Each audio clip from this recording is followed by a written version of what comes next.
Selamat malam para netizen dimanapun kita berada. Salam inspirasi bagi kita semua. Wow, ternyata ini menarik ya. Pada akhirnya si Bahlil kena juga begitu. Ini DPR desak serius ya bentuk pansus tambang Menteri Bahlil. Ada apa begitu kan? Ada masalah apa begitu ya? Konon kabarnya si Bahlil ini begitu kan ya, banyak muncul spekulasi yang mengatakan bahwa mereka ada dugaan-dugaan bermain katanya begitu kan. Jadi kalau kita melihat dengan sebuah realitas, benarkah seperti itu begitu kan? Seperti Bahlil ini sangat rawan sekali begitu kan, apalagi ya membidangi di investasi begitu kan. Maka banyak sekali ya pro dan kontra terkait dengan adanya ini. KPK akan memanggil si Bahlil nggak tahu kapan begitu, tapi ini proses masih berjalan begitu kan ya. Nggak tahu ini kenapa si Bahlil kok tidak kok tidak kunjung diperiksa begitu, dan pada akhirnya pansus ini yang kemudian muncul begitu.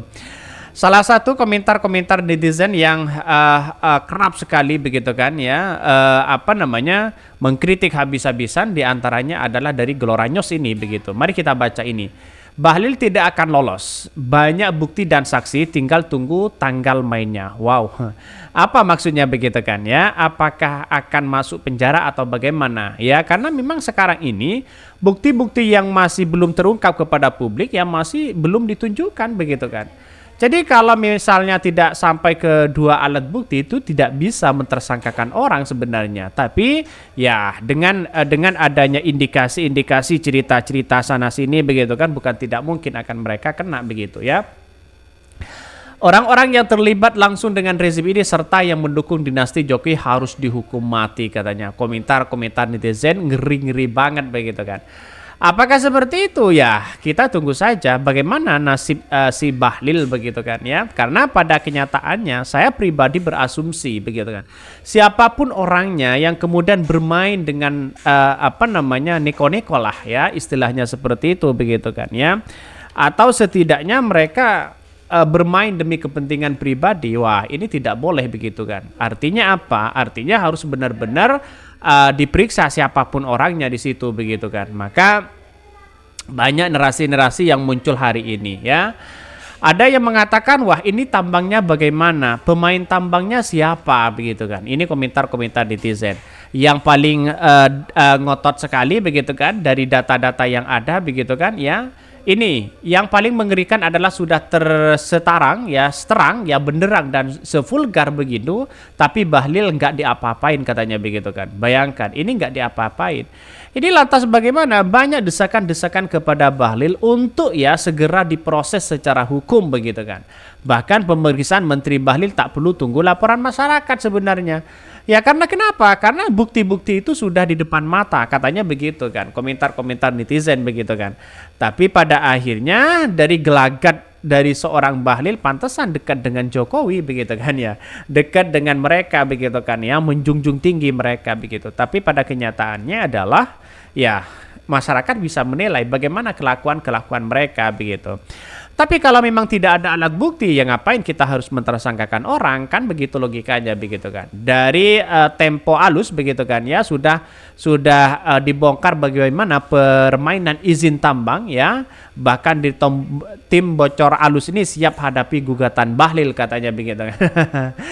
Jadi ini semakin keren begitu kan ya, semakin orang semakin melawan ya. Walaupun ada ancaman ini dan itu karena mereka punya bukti di situ begitu kan ya, punya bukti di situ. Jadi kalau sudah punya bukti saya kira ya tidak mungkin mentersangkakan orang dan sebagainya begitu kan. Dalam artian bahwa bukti itu sama-sama kuat misalnya di persidangan, ya kita tunggu saja bagaimana nasib mereka. Kan begitu logikanya begitu kan. Artinya apa? Artinya selama ini ya Bahlil mulai mulai menjadi perbincangan hangat begitu kan. Apakah ini dengan adanya Bahlil sudah menjadi tren hari ini begitu kan ya, tanpa nunggu ini dan itu dan sebagainya untuk memeriksa Bahlil, apakah ada hubungannya dengan akan menjadi ketua umum partai begitu kan ya?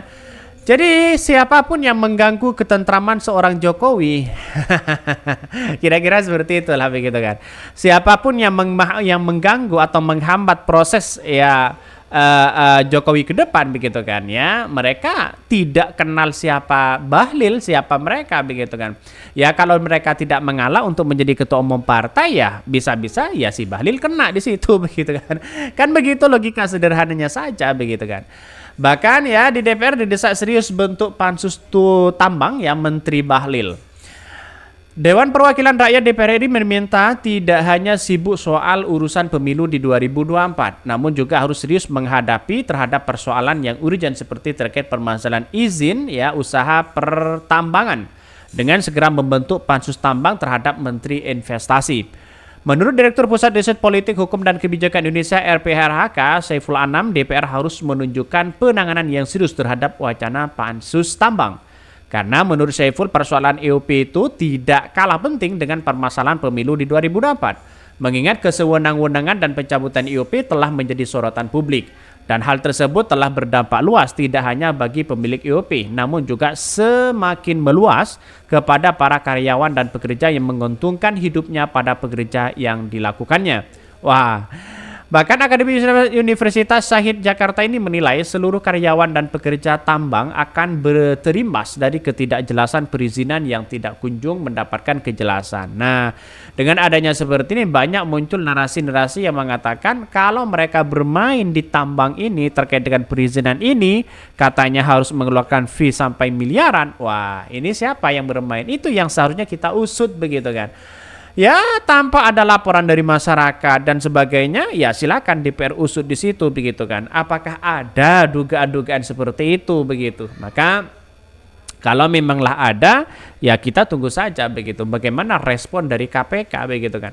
Karena respon KPK yang selama ini yang mau memeriksa si Bahlil sampai sekarang ya tidak ada begitu kan. Apakah tetap mereka berlanjut begitu atau gimana begitu? Saya berasumsi bahwa ya Bahlil pasti lolos lah. Di mana para pekerja ya kehilangan pendapatannya, beliau juga negara juga kehilangan potensi pajak yang semestinya didapat atas usaha yang dijalankan di bidang pertambangan. Saya kira negara rugi besar dengan semakin tidak jelasnya IOP yang dijanjikan akan kembali diterbitkan atau bahkan telah dicabut oleh Bahlil. Semuanya katanya dicabut ya. Ya, tapi kita tunggu saja. Nasib seseorang kan tidak menentu apakah benar dengan data-data yang ada begitu kan ya, tanpa harus melihat bagaimana bukti-bukti yang ada begitu kan. Karena sekian banyak tambang itu katanya ada yang kemudian ilegal, ada yang tidak dan sebagainya begitu kan. Nah, ini yang seharusnya kita telusuri betul begitu. Oke, mungkin itu yang kami sampaikan ya. Tonton terus channel Hodari Podcast Rakyat ini karena ada berita-berita menarik dan viral setiap harinya. Salam para netizen, salam inspirasi bagi kita semua. Jangan lupa di subscribe di YouTube Hodari Podcast Rakyat ini.